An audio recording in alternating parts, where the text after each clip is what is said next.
starting kind of late. I forgot.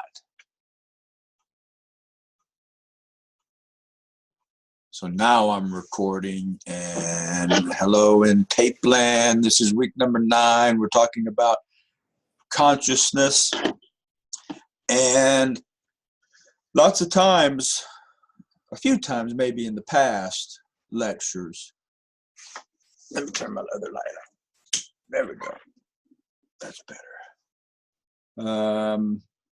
We've talked about things about which Christians disagree, you know, and we're going to talk about that some more. And we talked about what was more important to us was those things about which all Christians agree, not the fine points of our denominational beliefs. It'd be real easy for me to start a fight. I just have to say something like, "What do you think it's okay to celebrate Halloween?" And we'd be arguing in no time. Do you think it's okay to read from a Living Bible instead of the King James Version? We could get into an argument pretty easy. Well, our opportunities to argue are getting greater as we get deeper into psychology. So we need to learn how to do something different, to think differently. Next week, the topic is thinking.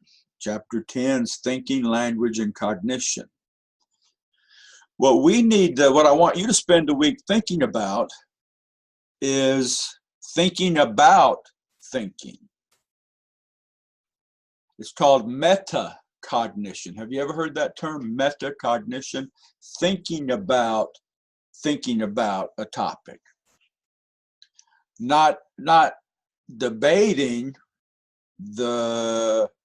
whether Halloween is okay or not, but to take a step back and look at the issues about which people are debating.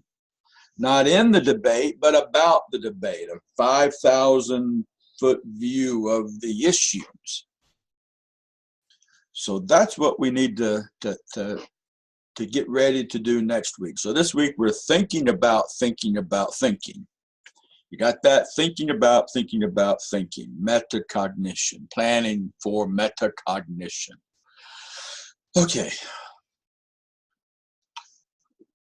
Why is there a zombie on the screen, do you think? A scary kid zombie. I'm going to tell you. We're talking about consciousness, and I need to make the point that this is a big topic, that we're not even going to be able to brush the surface of this topic since it's so big. I ask in the chat, does anybody like music? Tell me. Let's don't mess with the check marks and all of that, but use the chat. Do you like music? What's your favorite song of all time? Right now, because I know it changes from week to week. Hello, Michaela. We're just getting started. What's your favorite song of all time? Do you like music? Is music part of your spiritual life? Is music part of your connection with God? Is music connected with your emotions? I mean, there's some songs that just give me the chills. So we're not going to talk about the psychology of music in this class, but maybe that's what you'll want to be when you grow up, is a music psychologist. It's a branch of psychology, a branch of music that explains the connection between music and our behavior and our thoughts and the way music is part of our life. That's part of consciousness, even though we're not even going to touch on it. It's a big topic. We won't talk about issues like deja vu. Music therapy, yeah, that's the connection of psychology and music and therapy. Ewan, cool topic. I've known some music therapists. Maybe we can talk about that later. Music certainly therapeutic. I think music should be a part of everybody's therapy, that's beside the point. Deja vu. Have you had deja vu? You know, that feeling that you've been here before. Have you ever had a really tough problem and you weren't even thinking about the problem, and all of a sudden, bang, there was the solution fully formed? Or you know, had an inspiration where this idea came fully formed. So it's a big topic. When we talked about, when in the very first lecture, I said we need a big definition of psychology, where we need a big definition, a big understanding of consciousness. It's a different topic. This is you'll never study anything quite like human consciousness. Have you ever had somebody tell you, "Hey, Paul, welcome." Paul, have you ever had anybody, Catherine, hi. Have y'all ever had anybody tell you, "I know how you feel. I know how you feel, Paul." And you think, no, you don't. Have you ever said that to someone, really earnestly? Have you said, "I've experienced I know how you feel. I've experienced sadness and hurt, or I've been in very similar circumstances before. I know how you feel." And they say, "No, you don't." Well, you're both right? We're talking about a topic here that's common to all of us, but is uniquely me. You know what I mean? The subjective experience, life through my eyes, life from my perspective. That's the unique part of consciousness. You don't know how I feel. I can't know how you feel, what you think. So no study is like studying consciousness. Rene Descartes said that. Everybody knows that. He said, it's the most indisputable thing there is. There's nothing that I know better than me, my own consciousness, my own experience of life. There's nothing I know more intimately. I think of the world. We experience the world like we're an observer. My body, me, your body, your brain. We think of it differently than you. You know what I mean? So there's nothing we know more intimately, but how do you define it even? How do you study it? How do you explain how it works? So it's the most indisputable thing there is, but it's the toughest problem. It's the most intractable problem in biology. It's the most intractable problem in philosophy, physics. How does a material brain give rise to this conscious experience of myself? How do neurons do that? It's this chapter, consciousness, and how big it is, that it's here that Francis Crick, you remember him? Remember our buddy Francis Crick? You're nothing but a pack of neurons. Your hopes, your dreams, your sense of self, your consciousness is nothing but the operation of a vast array of neurons and their molecules. It's here that's the most astonishing. Music and love, and the way that music and love move us, and the way I feel, my chill bumps, nothing but a pack of neurons. It's here that's really an astonishing statement. It's here with a big definition of consciousness that Francis Crick seems silly to me. So that's what we're talking about. Big topic. And since it's such a big topic, not surprised. I wouldn't be surprised to find that the Bible has a thing or two to say about consciousness, but we don't find the word in the Bible. Consciousness, from my perspective, the word psychologists use is kind of seems like it's maybe not enough. Maybe it's a bit of a misnomer.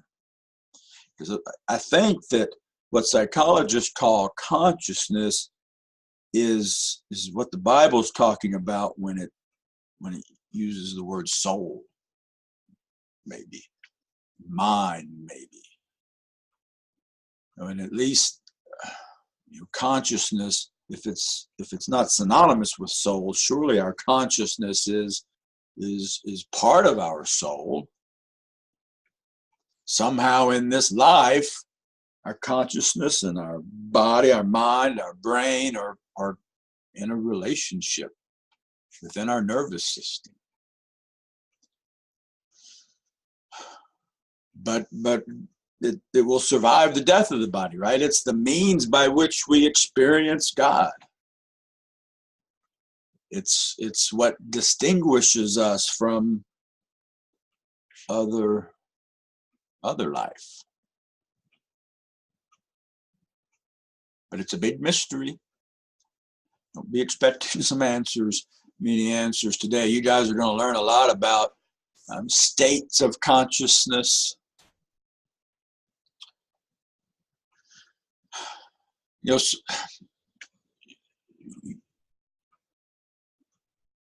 Wonder why. Well, I wondered why when I was preparing the textbook. And I looked at lots of textbooks. And I noticed that the chapter on consciousness, this topic that I just made so much about, the crowning psychological characteristic of mankind, consciousness, why this chapter was always tucked away in the middle of textbooks. I conformed, and here it is in the middle of your textbook, kind of tucked away. And what you'll see in your textbook and in other textbooks is that it's in the middle, and they kind of glaze over this everyday subjective experience of consciousness, and instead focus on altered states of consciousness. And the reason for that, guys, is because it's such a hard scientific nut to crack, topic to study. William James, the father of American psychologists, the father of American psychology, we've talked about him before, he like many others, suggests that consciousness isn't really a thing, that it is impossible for the physical brain, for neurons to be self-aware, that it's an illusion. It's a trick of the brain, that a way for the brain to motivate us perhaps to do the right thing. It's a hard problem. The earliest psychologists, you remember Wilhelm Wundt, the very, very, very earliest psychologists, practiced introspection. You got to give them credit. They recognized consciousness as the crowning topic, the biggest issue, and they wanted to study that. And the only way they could figure out how to do it was to look inward, to examine their own consciousness. I don't even know how they did it, but they thought that they would be able to map the components of consciousness, kind of like a periodic table of the elements of consciousness. I got to give them credit on the one hand for trying, but we had this new science, this new application of scientific techniques, and introspection. That's not scientific at all. That's totally subjective. So introspection kind of fell out of favor, and behaviorism was dominant, and the study of consciousness has been kind of left behind beside. It's been left to theologians to debate. And that's what you see on the screen there is an outline for a college level philosophy class covering consciousness. So whereas much of modern psychology moved from philosophy to the science side of campus, not consciousness, it kind of got left behind. Psychologists talk about consciousness on two levels. Modern psychology on two levels. We've been doing that. We've been talking about the way that a particular psychological characteristic was common, was dust of the earth, animal-like, and the way that human psychological characteristics were unique and godlike and special and supernatural, right? Well, that's not how psychologists think about consciousness. They think about it in terms of a hard problem and an easy problem. So when you hear, if you ever hear the hard problem of consciousness or the easy problem of consciousness, you'll recognize that. They're talking about the high and the low. They just don't use that word.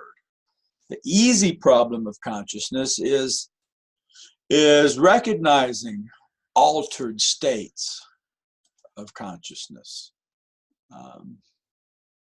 The easy problem is to see exactly what happens in the brain when we are conscious.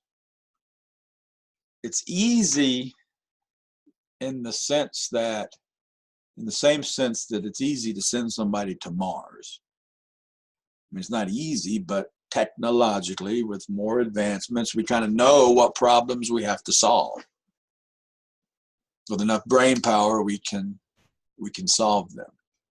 And with enough brain power, enough computing power, perhaps we'll be able to map and see what's going on at the level of individual neurons, all billion of them, in while we're conscious. Okay, so it's a hard problem, but it's the easy problem in the sense that it's solvable. The hard problem is how the material brain can produce my subjective experience of my life, of myself. Why pain hurts more than why it lasts. That's the hard problem. And naturalists say interesting things privately about the hard problem. I mean, evolutionary psychologists say things like, nobody has the slightest idea how anything material could be conscious. That was a quote. Johansson says that human consciousness is biology's most profound riddle. My favorite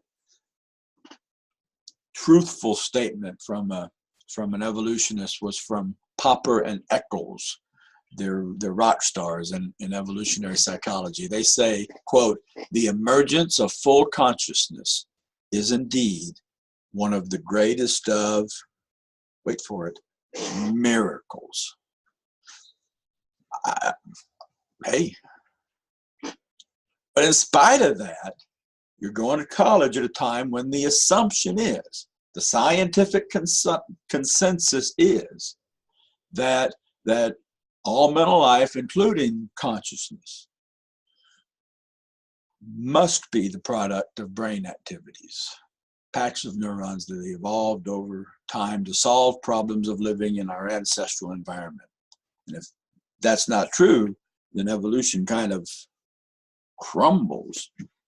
Evolutionary psychology crumbles, and the whole topic crumbles.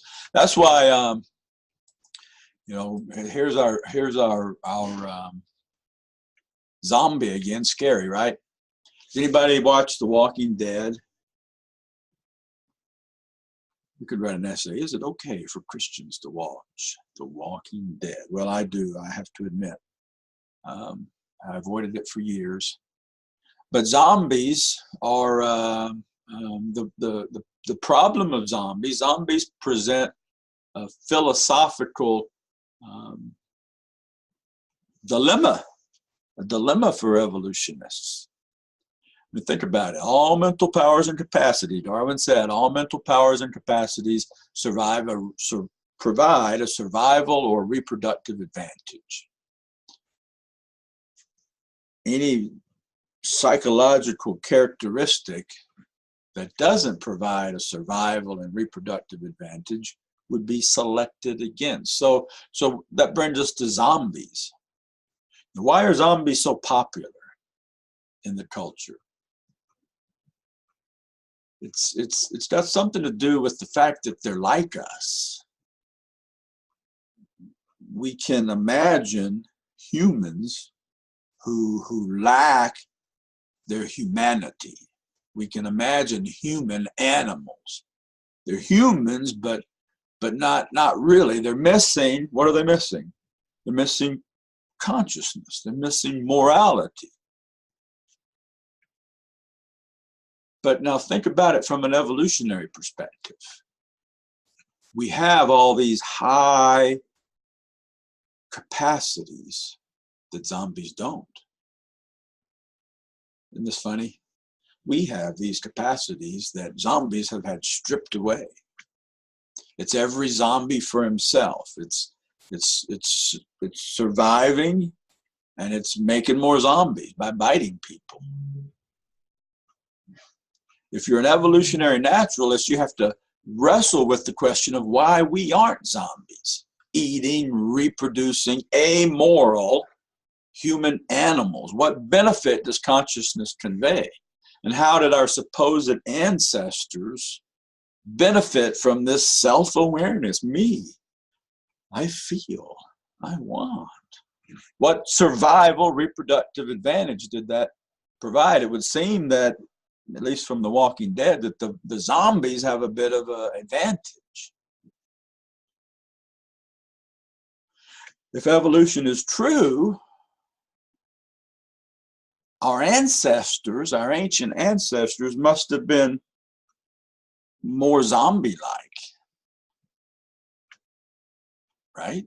They were without these mental powers and capacities that we call consciousness. Somewhere in our past, our human ancestors were kind of like teenagers. You know what I mean? They're not quite conscious, like teenagers in the morning, not quite all there. Not fully human yet.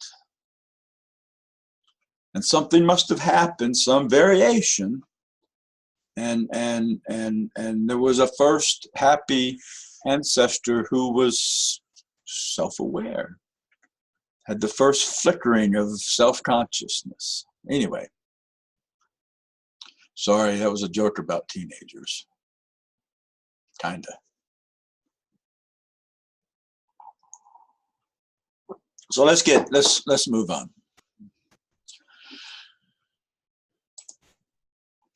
Since consciousness is such a big deal, lots of psychologists, modern psychologists have made efforts to describe it and define it. Sigmund Freud, our buddy Sigmund, he's famous in the history of psychology for, among other things, describing the structure of consciousness. He said that most of our consciousness was unconscious. That we couldn't bring it to our conscious awareness. And he described consciousness as divided into the parts. Remember, ego and superego and id. Anyway. So you're learning about Freud. But like I said, much of the study of consciousness, what you're learning in the textbook, is about altered states of consciousness. So this hard problem, the hard and the easy problems of consciousness, are made more difficult by the fact that consciousness is not one fixed state.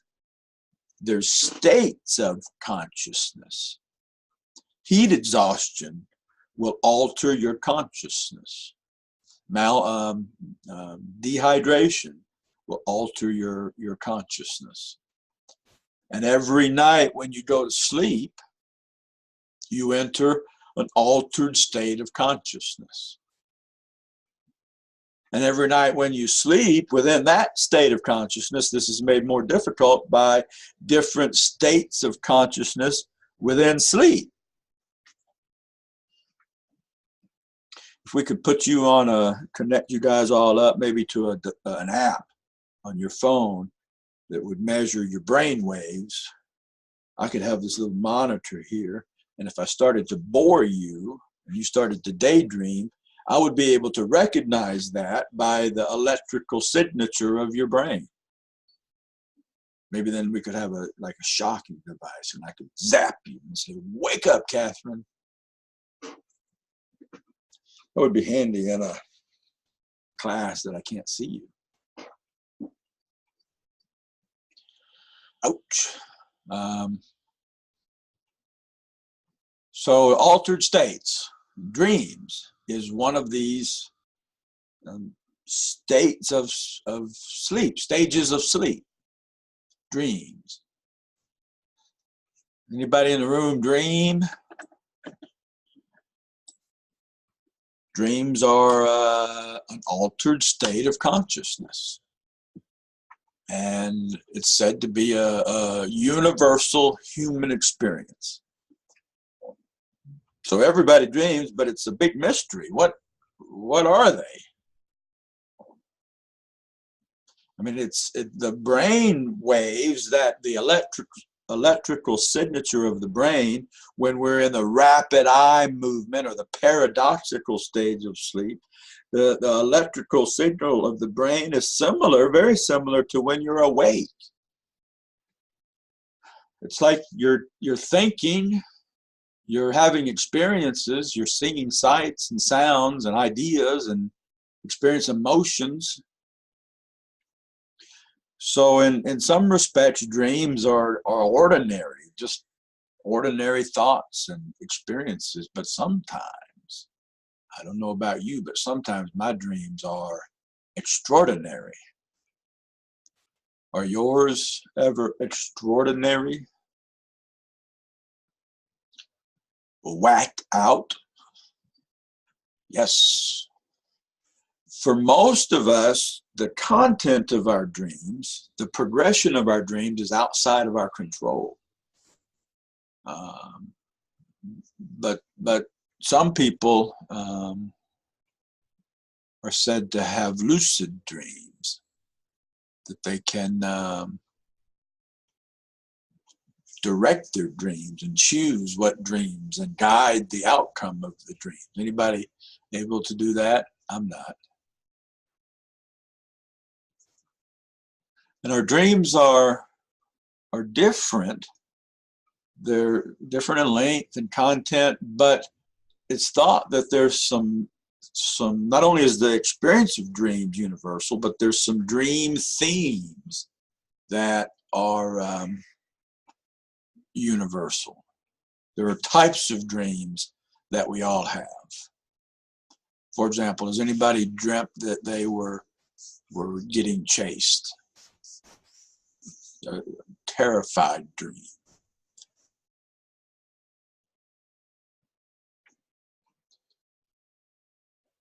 Yeah. How many of you have dreamt that someone you loved died, and you, in your dream, felt that unspeakable grief?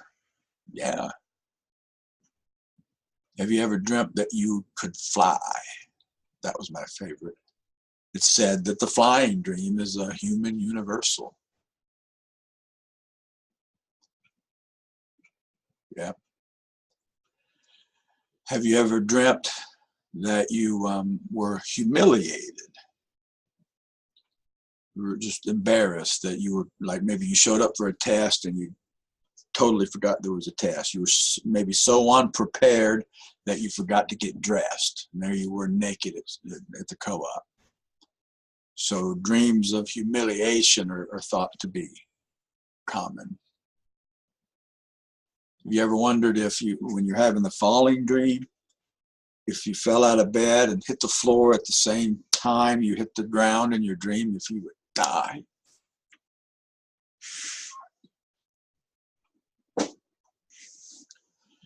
What are they? What are they? What do they mean? Do dreams mean anything? Is there such a thing as a Christian view of dreams? What does the Bible have to say about dreams? How do dreams and dream content fit with the Christian worldview? We could fight about this if we wanted to. We could argue about this, right? Oh yeah, have you ever had a dream where you saw something was going to happen and it did? What does that mean? Is this just some kind of subconscious mental processes, or is it more? Sigmund Freud said that dreams were the bomb. Dreams were the key to this.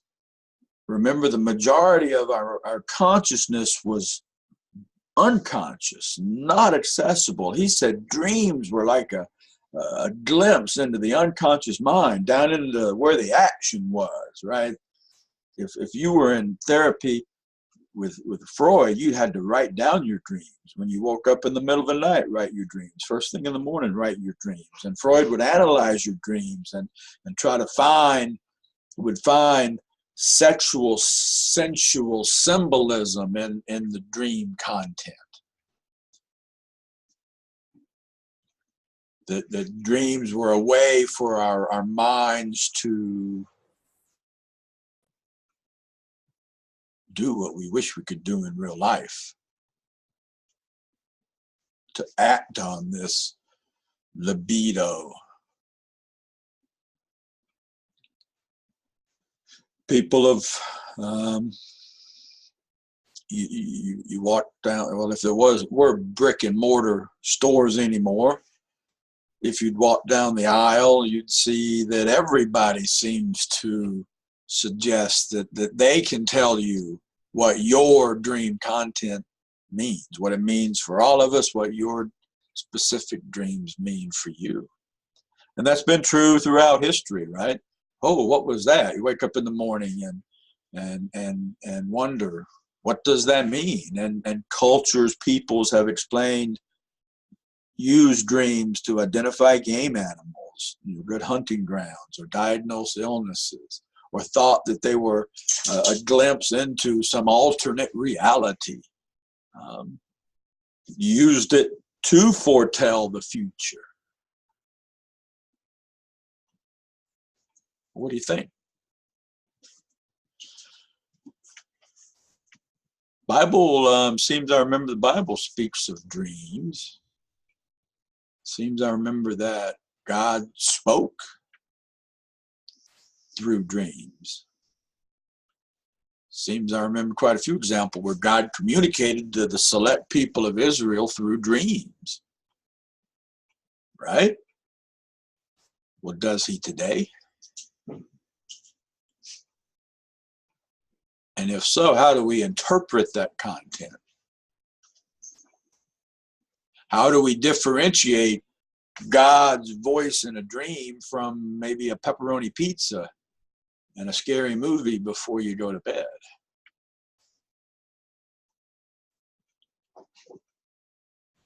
Yeah, the thing for us is to not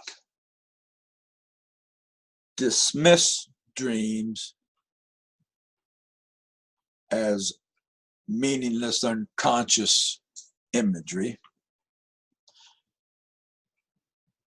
It requires us to be wise and cautious and skeptical, and to recognize that God's not going to reveal something in a dream to us that's contrary to what he tells us in the Bible. And we've got to be doubly cautious and wise when other Christians claim that they have a power, they have the ability, the knowledge to help me interpret my dreams and to tell me what God means for me from my dreams.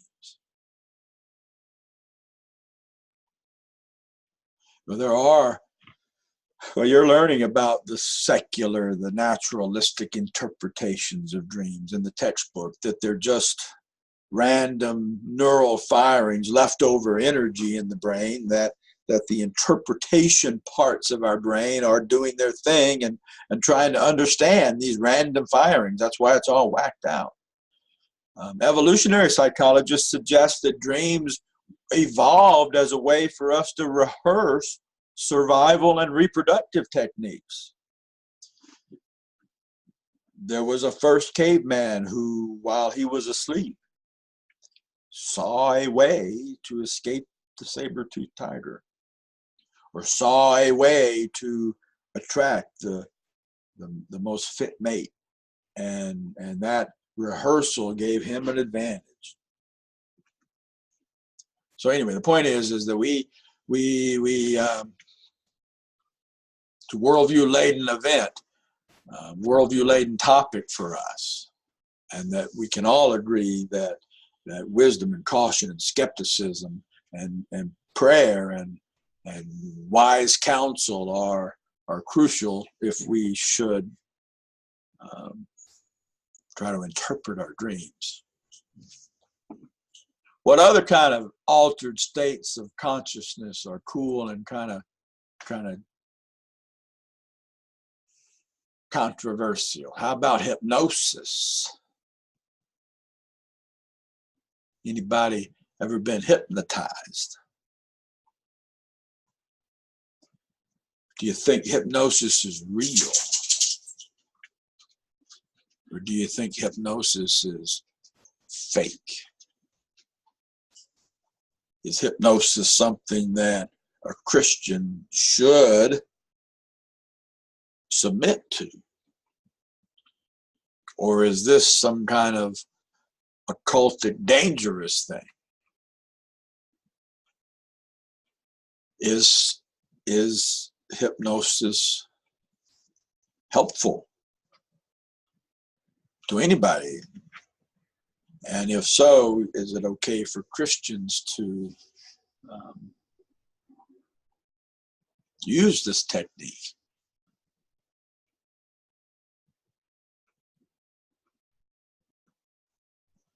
There's a guy by the name of Franz Mesmer who gets the credit as the father, the founder, the discoverer of hypnosis. But like so many other topics, he didn't really discover it. People knew about this altered state of consciousness, this trance-like state where people are hyper suggestible, easily influenced. People have known about this trance-like state for centuries. Some folks say, check this out. Back in Genesis, all the way back to Genesis chapter 2, when God created Eve, God made Eve. What did he do to Adam? He put him in a deep sleep. Some folks say that God was the first hypnotist. God doesn't usually get the credit for that, but the Egyptians knew about it. The Greeks, it's mentioned in Greek literature. But Mesmer, in the modern era, was a bit of a showman. Not a bit of a showman, was a showman. Made such a splash, had such impact that his name's a word now, right? I was mesmerized. Mesmerization was what he said he was doing. So people would come to be mesmerized, and this mesmerization was sold as a way to heal. The hypnotic trance was a byproduct of using these big magnets, and Mesmer said that you're sick because your animal magnetism is out of whack. We got to adjust the magnetic field of your body, and then you'll be all better. Well, sometimes people would have these, would be hypnotized. It's like, whoop, they're gone. Later, another guy learned how to do that intentionally without the magnets. It's called hypnotic induction. hypnotic induction. And there's two big parts. One is eye fatigue. So subjects are told to focus on an object slightly above horizontal. And if you hold your eyes, if you gaze, you don't have to do it long, just gaze up a little bit. And you'll feel you're having to use muscles to do that, and your eyes get tired real quick. So you combine that eye fatigue with the ever more demanding relaxation talk. You're getting sleepy. Your eyes are getting very, very heavy. Using these ever more demanding suggestions, the subject concentrates on small changes in their body, and eventually the subject accepts things that aren't there, accepts the hypnotist's suggestion.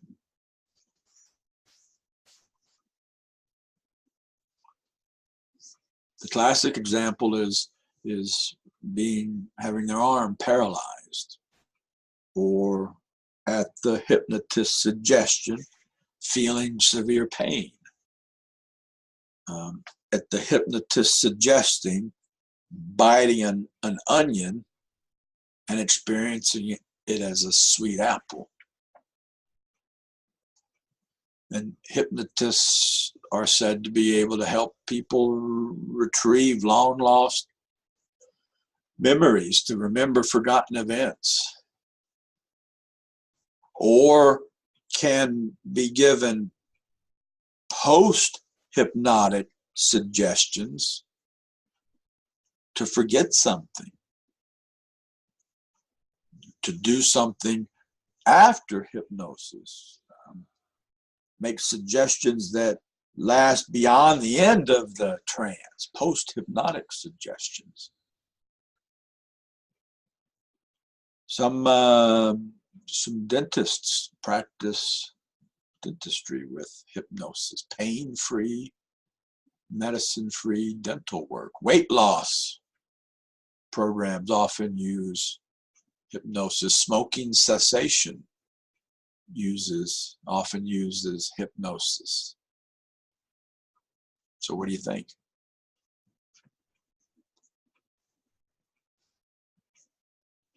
Not everybody can be hypnotized. I remember in college, more than once, I submitted to it, but it didn't work. So they say 5 to 10% of the people don't respond. Is it okay for Christians to do this?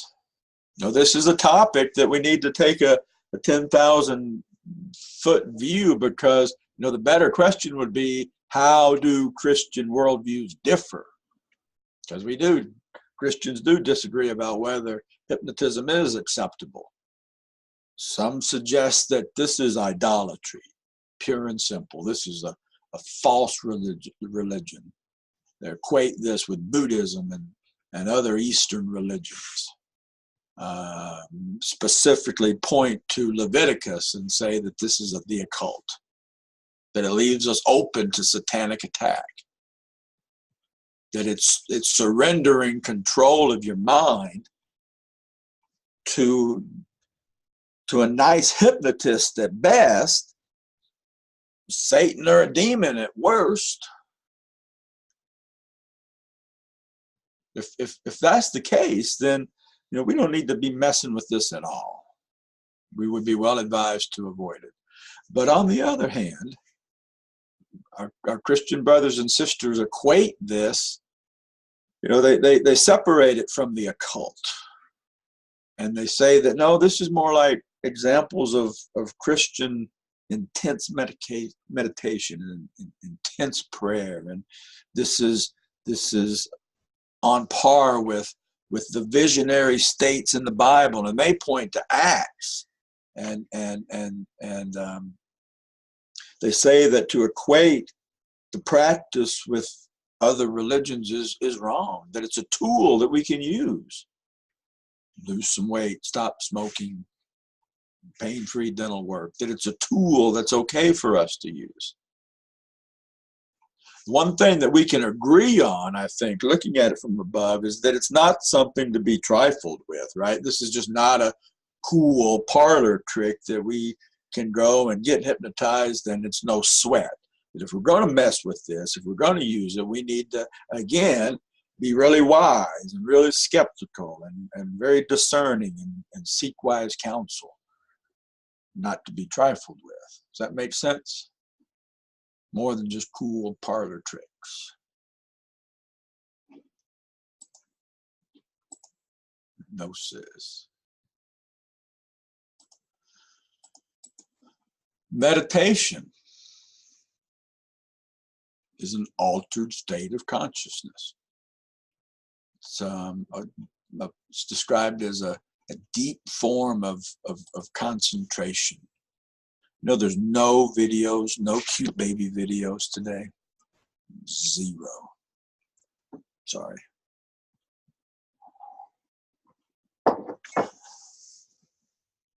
What's meditation? In the Bible, in your Sunday school class, from the pulpit, you guys have learned that you are commanded to meditate. Meditation is a practice commanded by the Bible. In psychology class, you'll learn that meditation is a practice of calming the mind, focusing on one thing, or emptying the mind of thought. And there's an excellent chance that when you get to psychology class in college, the professor or the instructor will lead you through a meditation exercise, calming your mind and concentrating. There's a lot of different approaches to meditation. Some are overtly religious, part of the practice of Buddhism and Hinduism and the Baha'i faith is meditation. And there's a lot of fruitcake types of meditation, body scan meditation and Tafakkur meditation. Every type of meditation claims, and then the research suggests, that there's physical benefits, there's psychological benefits from meditating.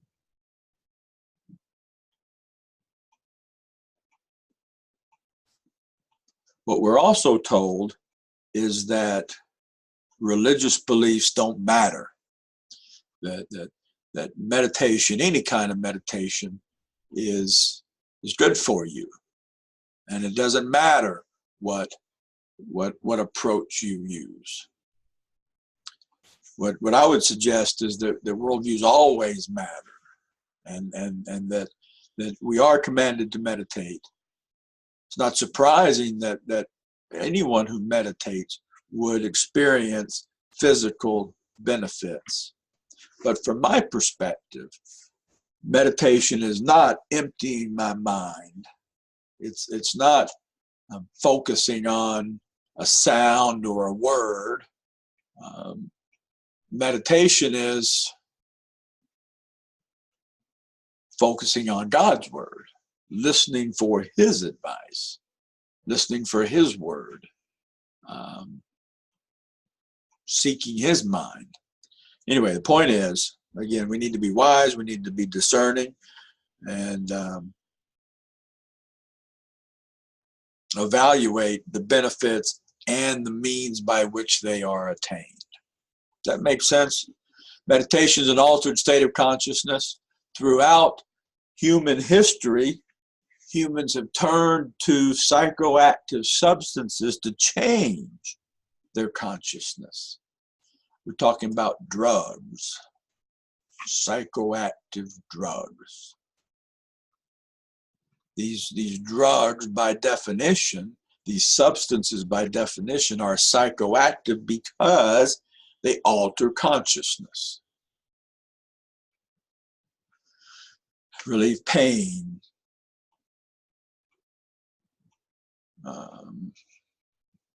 behavior, alter the way you think, change your emotions.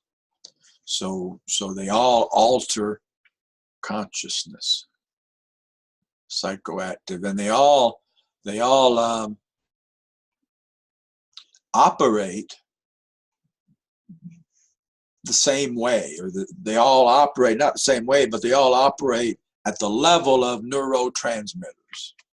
So psychoactive drugs by definition change consciousness. Psychoactive drugs by definition operate on the level of neurotransmitters. They cross the barrier, the blood-brain barrier, and affect the supply of neurotransmitters, either making more of a neurotransmitter available or less of a neurotransmitter available to block its absorption, to block its reuptake. The point is, they all operate on the level of neurotransmitters. Some some psychoactive drugs are pretty widely used and accepted, like caffeine and tobacco and alcohol. They're pretty widely accepted. A lot of people don't think of them as drugs. Excuse me while I take a hit.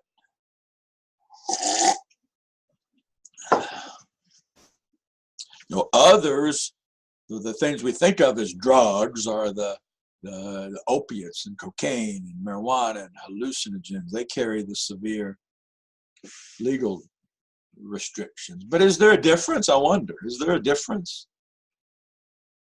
Caffeine, nicotine, alcohol, cocaine, heroin. Is there a difference, I wonder, between use and abuse of psychoactive drugs? What do you think? Your answer is it's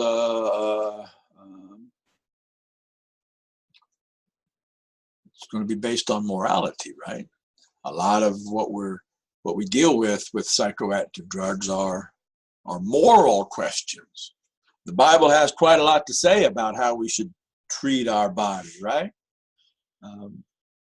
We could spend all day talking about the moral, the biblical, the ethical reasons that you shouldn't do drugs. And I could talk to you all day about the staggering cost on the individual and on society of these substances. I spent a good part of my career working with people your age with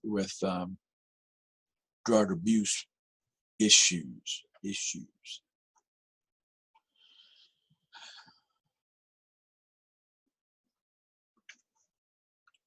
But I don't want to do that.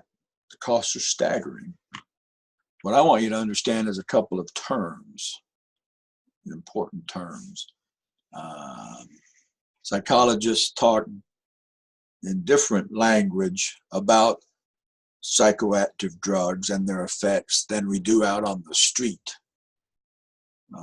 in everyday language.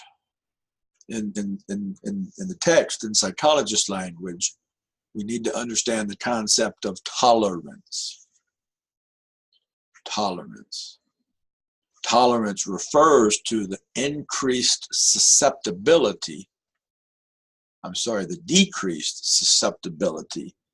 to the same quantity of a drug.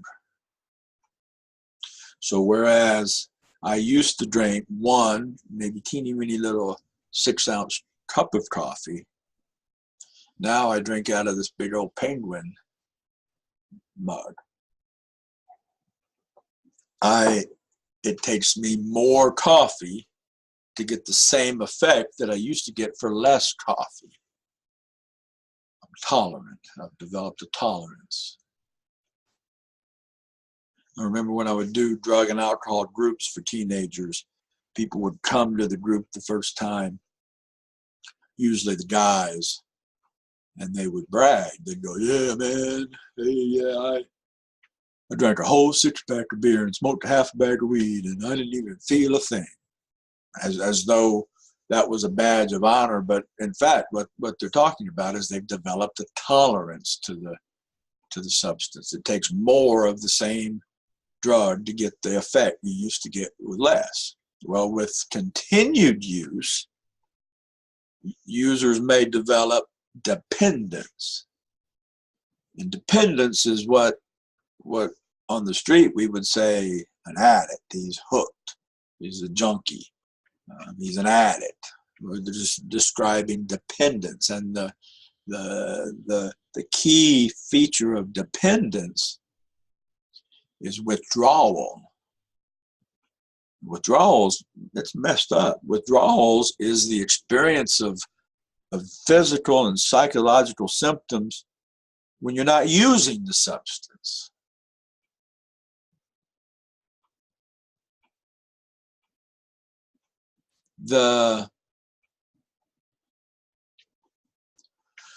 When a user does a drug, there's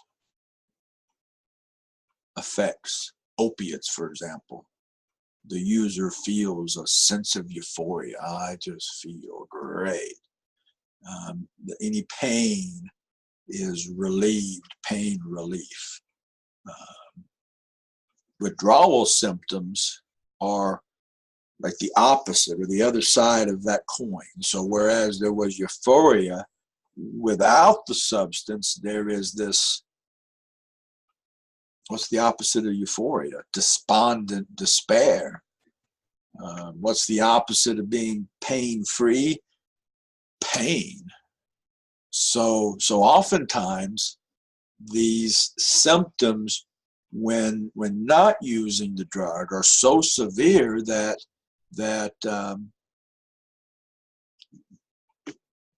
people will seek it out, not to get the feeling of euphoria anymore, but to not feel the pain. And that pain, that despondency is so great that many people take their own life while they're in withdrawal. And many people, most people cannot, of their own accord, deal with that pain. Very, very, very, very few people actually quit opiates. That the treatment is actually just to prescribe a different opiate. Methadone, that's what methadone is. It's a long-acting, slow-acting opiate that doesn't give the high, but does prevent the negative symptoms, does prevent the withdrawal symptoms. So that's dependence and withdrawal. There's one more concept I want you to know about. It's called the capture ratio. Capture ratio. And what that refers to is the percentage of users who use a substance once and then who immediately experience dependence and withdrawal. So it's like alcohol has a low capture ratio. A very small, minuscule percent of the people who try alcohol once wake up the next day craving and having delirium tremors from withdrawal. Alcohol has a low capture ratio. Other substances like methamphetamine, for example, has a very high capture ratio. A very high percentage of people who use it once. Maybe at a party, hey, you want to try this once? Once can't hurt. I'll try it just once, experiment. But methamphetamine has a high capture ratio, and I've talked to many, many people who said, yeah, I tried it once, and the next day my very first waking thought was, how do I get more? Very high capture ratio. So for goodness sake, guys, I'm not going to moralize on you, but stay away from methamphetamine. Stay away from them all.